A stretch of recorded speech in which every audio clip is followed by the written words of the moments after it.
Standing કમિટીએ ફેરફાર કર્યા કે એમને 40 કરોડના વધારા સાથેનું કમિશનરશ્રીએ અમને અંદાજપત્ર આપ્યું હતું, એમાંથી 34 કરોડ છે એ અમે મતલબ એ દરખાસ્ત અમે ફગાવી દીધી છે. જે કરબોજ છે એ માત્ર 5% જેટલો જ અમે કરબોજ છે એ લોકો ઉપર, અને એ પણ સામાન્ય લોકો ઉપર આ કરબોજ રહેશે નહીં. અને એ ઉપરાંત અમે નથી હાઉસ ટેક્સમાં વધારો કર્યો, નથી નળવેરામાં વધારો કર્યો, એવી કોઈ બાબતોમાં સફાઈ કરમાં અમે વધારો નથી કર્યો, કે કોઈ દીવાબત્તી કર કે કોઈ કરમાં અમે વધારો નથી કર્યો. પણ અમે વધારો કર્યો છે તો એ કોર્પોરેશનની જે મિલકતો છે એના ભાડાના દરમાં 30% જેટલો અમે વધારો કર્યો છે. એટલે કોર્પોરેશનને એની આવક થશે. એટલે આવક કેમ વધે અને અમારું સ્વભંડોળ કેમ વધે એ અમે પૂરતા પ્રયત્નો કર્યા છે.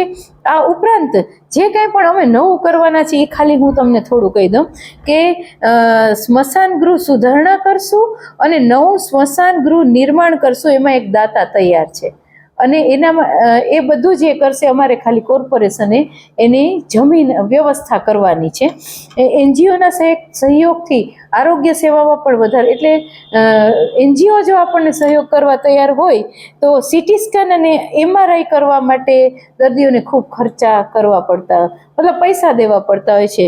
તો માત્ર 200 થી 300 રૂપિયાના ખર્ચમાં એ સીટી સ્કેન અને MRI કરી શકશે. અને આ કઈ જગ્યાએ થશે અમે ફરી પાછા નક્કી કરીશું. આ ઉપરાંત રાત્રિ બજાર શરૂ કરવી, સ્વચ્છતા સર્વેક્ષણ અન્વયે પ્રાચીન ગરબીઓને પ્રોત્સાહન આપવું અને ગરબે રમતી બાળાઓને પ્રત્યેક બાળા દીઠ અમે 100 રૂપિયા ઇનામ આપવા જઈ રહ્યા છીએ કે આથી આવી પ્રાચીન ગરબીઓને પ્રોત્સાહન મળે એટલા માટે. અને જૂનાગઢની ઓળખ સમાન જે દામોદર કુંડ તીર્થ ક્ષેત્ર છે ત્યાં આગળ જે રીતે ગંગા મૈયાની આરતી થાય છે, જે રીતે યમુના ઘાટો પર યમુના મૈયાની, એ રીતે આ તીર્થ ક્ષેત્ર છે. તો આ તીર્થ ક્ષેત્ર ઉપર પણ વારે તહેવારે આપણે આવી આરતી કરીએ તો આ જૂનાગઢની ઓળખ છે. તો આ પણ મહાનગરપાલિકા કરવા જઈ રહી છે. અને જે સોશિયલ મીડિયા ઇન્ફ્લુએન્સર છે અથવા તો કોઈ સામાજિક સેવા કરી રહ્યું છે જૂનાગઢની અંદર, તો એને અમે પ્રોત્સાહક ઇનામ પૂરું પાડશું. એમાં પ્રથમ 2 ને 1 લાખ રૂપિયા છે, દ્વિતીય નંબર ઉપર આવનાર 3 કાર્યકરોને 50,000 અને તૃતીય નંબર ઉપર આવનાર 6 કાર્યકરને 25,000 લેખે અમે ઇનામ આપવા જઈ રહ્યા છીએ. એટલે સને 2025-26ની 31/3/2025ના રોજ ખુલતી સિલક છે 3 લાખ રૂપિયા.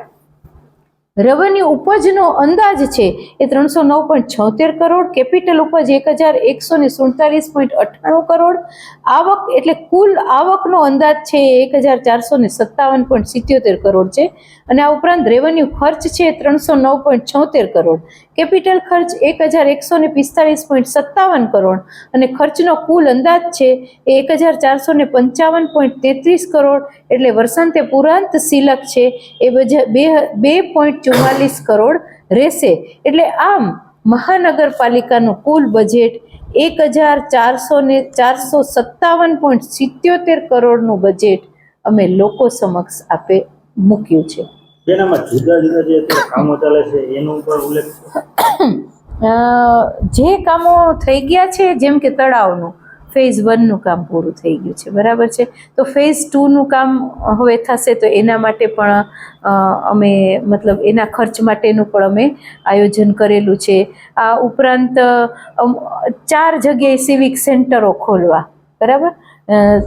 કોર્પોરેશન છે એ અહીંયા શહેરના મિડલમાં છે, પણ આપણે ત્યાં શહેરનો વિસ્તાર ખૂબ વધ્યો છે. તો 4 જગ્યાએ આવા સિવિક સેન્ટરો કે જેનાથી કોર્પોરેશનમાં જે સુવિધાનો લાભ, જે બધું લાભ મળે છે આધુનિક, તો એ ત્યાં આગળ પણ એ આખું ઇન્ફ્રાસ્ટ્રક્ચર ઊભું થાય એવો પણ અમારો પ્રયત્ન રહેશે.